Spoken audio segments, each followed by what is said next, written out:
Friends, welcome to our channel. ఈరోజు ఈ వీడియోలో మనం 8th class maths chapter 7 frequency distribution tables and గ్రాఫ్స్లోని ఎక్సర్సైజ్ 7.1 నుండి క్వశ్చన్స్ చూద్దాము. ప్రీవియస్ వీడియోలో 3rd క్వశ్చన్ వరకు ఎక్స్ప్లెయిన్ చేశాను. ఈ వీడియోలో వచ్చేసి 4th క్వశ్చన్ నుండి చూద్దాం. ఒకసారి చూడండి, 4th క్వశ్చన్ ఏమి ఇచ్చాడో. Arithmetic mean of 9 observation is calculated as 38, but in doing so mistakenly the observation 27 is taken instead of 72. So find the actual mean of the data అన్నాడు. ఇక్కడ మనకి ఒక 9 అబ్జర్వేషన్స్, దాని యొక్క ఆర్థమెటిక్ మీన్ అనేది ఇచ్చాడు. ఎంత? 38 అని ఇచ్చాడు. కానీ ఎందుకు అంటే మనం ఇప్పుడు మొత్తం ఉన్న అబ్జర్వేషన్స్ అన్ని టోటల్ 9 కదా. సో ఆ 9 అబ్జర్వేషన్లో మనము 72 తీసుకోవాల్సింది, కాకపోతే దానికి బదులుగా మనం ఇక్కడ 27 తీసుకున్నాం అనమాట. So mistakenly the observation 27 is taken instead of 72 బదులుగా ఇక్కడ 27 తీసుకున్నారు. సో అయితే find the actual mean of the data. అయితే యాక్చువల్ మీన్ అనేది మనల్ని ఫైండ్ అవుట్ చేయమన్నాడు. ఓకేనా? సో మరి ఎలా సాల్వ్ చేయాలి ఒకసారి చూడండి. ఫస్ట్ వాళ్ళు ఇచ్చింది రాద్దాము. The mean of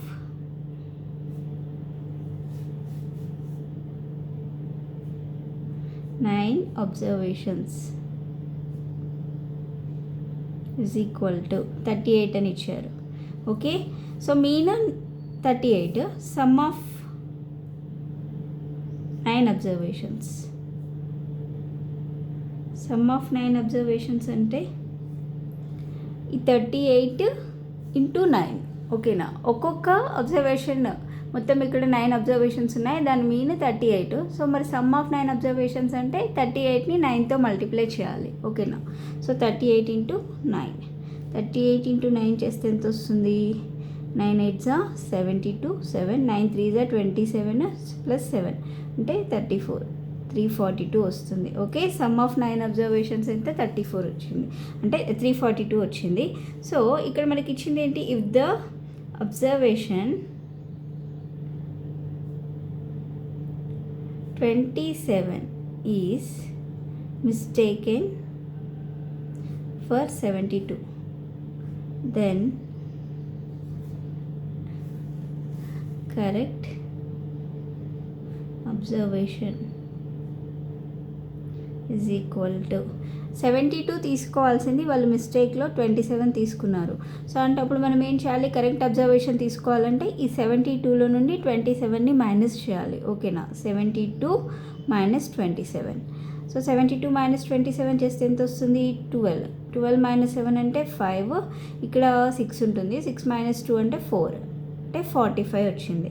okay, so ఇప్పుడు సమ్ ఆఫ్ కరెక్ట్ అబ్జర్వేషన్స్ తీసుకుంటే ఏమవుతుంది? Some of correct observations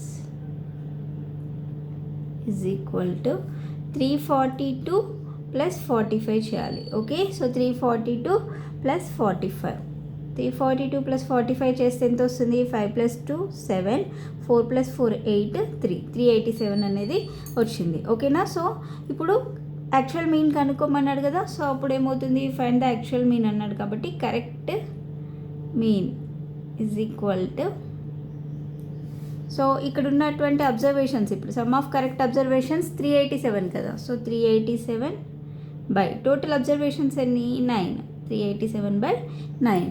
okay, so దీన్ని సాల్వ్ చేస్తే ఏమవుతుంది? 9 టేబుల్లో క్యాన్సిల్ అవుతుందా? సో 9 1 9, 9 4 36, 2 ఉంటుంది, 2 7 అంటే 27, 9 3 27 అంటే 43 వచ్చింది. కరెక్ట్ మీన్ వచ్చేసి ఎంత? 43. ఓకే, సో ఇది answer.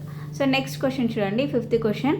5 years ago mean age of A family was 25 years. What is the present mean age of the family అన్నాడు. ఓకేనా? ఒక 5 years కిందట ఉండేటువంటి ఒక కుటుంబ సభ్యుల యొక్క సరాసరి వయస్సు మీన్ ఎంత? 25 years. అది 5 years కింద. అయితే ఏమన్నాడు? ప్రజెంట్ ఆ ఫ్యామిలీ ఉంది కదా, ఆ ఫ్యామిలీ సభ్యుల యొక్క ప్రజెంట్ మీన్ కనుక్కోమన్నాడు. ఓకేనా? సో మీన్ ఏజ్ అంటే సరాసరి వయసు అనేది ఫైండ్ అవుట్ చేయమన్నాడు. 5 years కిందట ఇచ్చింది 25 years. అయితే ప్రజెంట్ మీన్ ఏజ్ అనేది మనం ఫైండ్ అవుట్ చేయాలి. ఓకేనా? మరి ఎలా సాల్వ్ చేస్తారు? ఓకేనా, ఒకసారి చూడండి ఎలా సాల్వ్ చేయాలనేది. ఫస్ట్ వాళ్ళు ఇచ్చింది రాద్దాము. When all the observations of the data are increased, అలానే డిక్రీజ్ అవుతుంది, అంతే కదా. So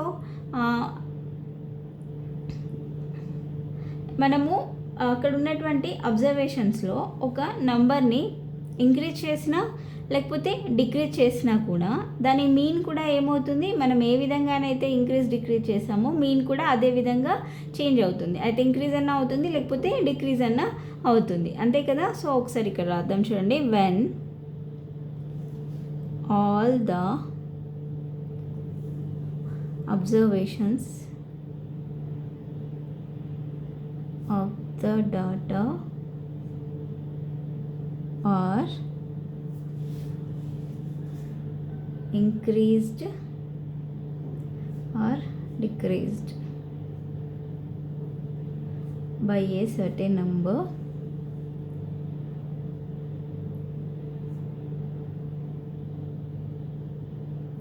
the mean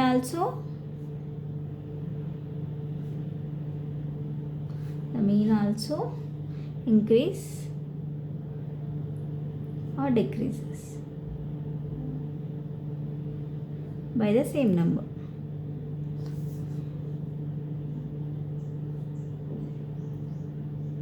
okay, so ఇప్పుడు 5 years కిందేది ఇచ్చారు మనకి. So 5 years ago mean age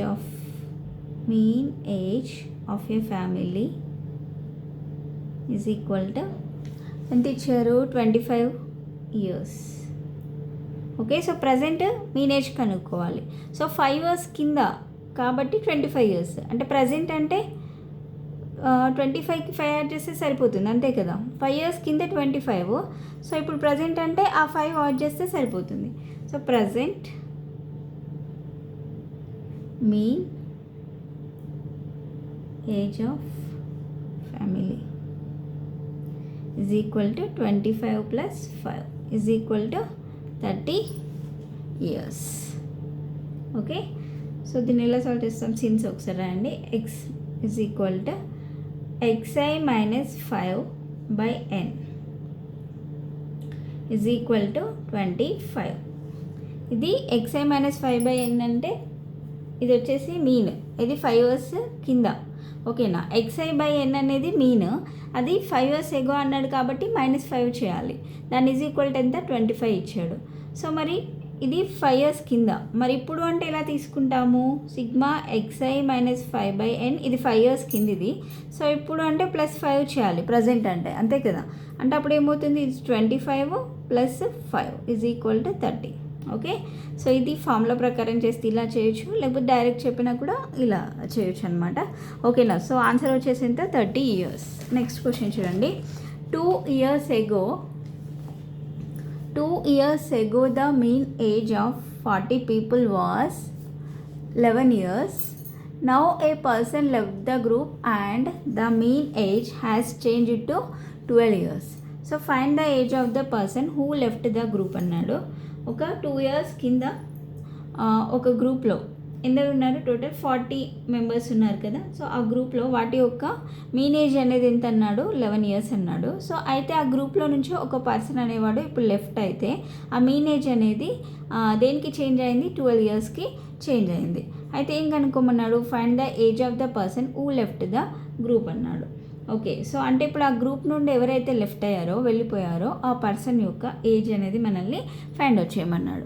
ఓకేనా, సో మరి ఎలా సాల్వ్ చేస్తాం ఒకసారి చూడండి. The present mean age of 40 people ఎంత ఇచ్చారు, 11 years. ప్రజెంట్ అన్నాడు కదా. సో ప్రజెంట్ అనేది మనకి ఇక్కడ ఇవ్వలేదు, కానీ 2 years కింద 11 years అన్నారు కదా. 2 years కింద అది 11 years, అంటే మరి ప్రజెంట్ అంటే +2 చేయాలి, అంతే కదా, ఇంతకుముందు చేసింది దానిలాగానే. అంటే 11 years + 2 years అంటే ఎంత అవుతుంది, 13 years అవుతుంది. ఓకేనా, 13 years. So next the total age of 40 people. Total age of 40 people అంటే 40 × 13 చేయాలన్నమాట. 40 × 13 ఈజ్ ఈక్వల్ టు 40 ఇంటూ 13 అంటే 13 4s 52 అంటే 520 అవుతుంది. So 520 years. ఇది 40 మెంబర్స్ యొక్క ఏజ్ అందరిది కలిపి అనమాట. సో ఇక్కడ మనల్ని కనుక్కోవాల్సింది ఆ పర్సన్, వెళ్ళిపోయిన పర్సన్ది కదా. So if one person is left from the group of 40 people, then remaining will be equal to 40 members ఉన్నారు, దానిలో నుండి ఒక పర్సన్ వెళ్ళిపోయాడు అంటే మైనస్ చేస్తాం కదా. సో 40 - 1 చేస్తే ఎందరు 39 మెంబర్స్ ఉన్నారనమాట ఇంకా. సో ఫస్ట్ ఆ 39 మెంబర్స్ యొక్క ఏజ్ కనుక్కుందాం. The mean age of 39 people is equal to అంటే 39 ఇంటూ ఎంత చేయాలి, ఒక పర్సన్ వెళ్ళిపోయాడు కదా. సో వెళ్ళిపోయినప్పుడు ఆ మీన్ ఏజ్ అనేది ఎలా చేంజ్ అయింది, 12 ఇయర్స్కి చేంజ్ అయింది కదా.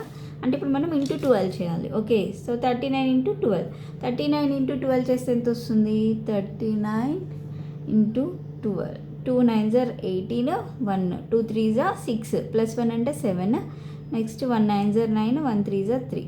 ఓకే, 8 6 4 468 అనేది వస్తుంది. ఇది 39 పీపుల్ యొక్క ఏజ్. మరి వెళ్ళిపోయిన పర్సన్ది కనుక్కోవాలి కదా. So age of the person who left the group is equal to 460 who left the group కదా. సో ఇక్కడ ఫస్ట్ 40 మెంబర్స్ ఉన్నప్పుడు ఏజ్ ఎంత అందరిది 520. సో వెళ్ళిపోయిన తర్వాత ఒక మెంబర్ వెళ్ళిపోయాడు కదా, ఆ వెళ్ళిపోయిన తర్వాత మిగతా మెంబర్స్ ఎందరు ఉన్నారు, 39 మెంబర్స్ ఉన్నారుగా. సో వాటి ఏజ్ ఎంత 468. సో ఈ రెండిట్లో నుండి మేనేజ్ చేసామనుకోండి ఆ పర్సన్ యొక్క ఏజ్ అనేది తెలుస్తుంది. ఓకేనా. సో 520లో నుండి 468 తీస్తే ఎంత అవుతుంది, 10 - 8 అంటే 2, 11 - 6 5, 4 - 4 అంటే 0, అంటే 52 ఇయర్స్ అనమాట. ఓకే, సో వెళ్ళిపోయినటువంటి పర్సన్ యొక్క ఏజ్ అనేది ఎంత 52 years. Okay, so next 7th question చూడండి. Find the sum of deviations of all observations of the data 5 8 10 15 12 from their mean అన్నాడు. సో ఇక్కడ మనకి ఏమి ఇచ్చారు అంటే 5 8 10 15 22. సో ఇక్కడ ఉన్నటువంటి ఈ అబ్జర్వేషన్స్ యొక్క ఏంటి, అబ్జర్వేషన్స్ మీన్ ఉంది కదా. సో దీంట్లో నుండి వాటి యొక్క సమ్ ఆఫ్ డీవియేషన్స్ కనుక్కోమన్నాడు. ఓకేనా. Okay, so find the sum of deviation అనేది ఫైండ్ అవుట్ చేయమన్నాడు. ఓకే, సో ఒకసారి చూడండి ఎలా సాల్వ్ చేయాలనేది. సో ఫస్ట్ మీన్ ఇచ్చారు కదా, arithmetic mean of the observations 5 8 10 15 22. Okay, దీని మీన్ కనుక్కోవాలి. ఫస్ట్ వాళ్ళు ఇచ్చినటువంటి అబ్జర్వేషన్స్ యొక్క మీన్ కనుక్కొని, మీన్ అయితే వస్తుంది కదా, వచ్చిన తర్వాత ఈ అబ్జర్వేషన్స్లో నుండి మేనేజ్ చేసామనుకోండి, మేనేజ్ చేసి టోటల్ ఎన్ని అబ్జర్వేషన్స్ ఉన్నాయో దాంతో డివైడ్ చేస్తే సమ్ ఆఫ్ ద డీవియేషన్స్ అనేది వస్తుంది. ఓకేనా. సో ఫస్ట్ ఇక్కడ ఉన్నటువంటి అబ్జర్వేషన్స్ యొక్క మీన్కి ఫార్ములా ఏంటి, xi/n కదా, xi/n, సిగ్మా xi/n. సో అంటే some of observations by total number of observations, అంతే కదా. సో 5 + 8 + 15 + 22 బై టోటల్ ఎన్ని ఉన్నాయి 5. ఓకేనా. సో 5 + 10 15 15 + 15 30 30 + 22 + 8 అంటే 30 30 + 30 అంటే 60 60/5 60/5 చేస్తే 12 వస్తుంది. 5 12s 60 కదా. సో 12 అనేది మీన్ వచ్చింది. ఇప్పుడు సమ్ ఆఫ్ డీవియేషన్స్ అంటే ఎలా కనుక్కుంటాం, sum of the deviations is equal to, deviation అంటే విచలనాలు కదా, మనకి ఐడియా ఉంది కదా. సమ్ ఆఫ్ డీవియేషన్ ఎలా కనుక్కుంటాము, ఇక్కడ ఉన్నటువంటి అబ్జర్వేషన్ నుండి మీన్ మైనస్ చేయాలి. 5 - 12 + 8 - 12 + 10 - 12 + 15 - 12 + 22 - 12 బై మళ్ళీ సేమ్ ఇక్కడ ఎన్ని అబ్జర్వేషన్స్ ఉన్నాయో టోటల్ నెంబర్ ఆఫ్ అబ్జర్వేషన్స్ రాయాలి 5. ఓకే. సో నెక్స్ట్ 5 మైనస్ 12 అంటే -7 ప్లస్ 8 మైనస్ 12 అంటే ఎంత -4 plus 10 minus 12 -2 15 minus 12 3 22 minus 12 10/5. Okay. So ఇక్కడ -7 -4 -2, సో ఈ మూడు కూడా మైనస్ ఉన్నాయి. సో సేమ్ సైన్ ఉంటే వాటిని ప్లస్ చేయాలి కదా. సో 7 + 4 11, 11 + 2 13. సో మైనస్ ఉంది కాబట్టి -13 ప్లస్ 3 + 10, 3 + 10 అంటే 13 plus 13/5. -13 + 13 0, 0/5 is equal to 0. Therefore sum of deviations ఎంత, sum of the deviations is equal to 0. Okay. So ఇది ఆన్సర్. దీంతో 7th క్వశ్చన్ వరకు కంప్లీట్ అయిపోయింది. సో రిమైనింగ్ సమ్స్ అనేవి నెక్స్ట్ వీడియోలో ఎక్స్ప్లెయిన్ చేస్తాను. వీడియో కనుక మీకు నచ్చినట్లయితే ప్లీజ్ లైక్ చేయండి, షేర్ చేయండి, సబ్స్క్రైబ్ చేసుకోండి. Thanks for watching.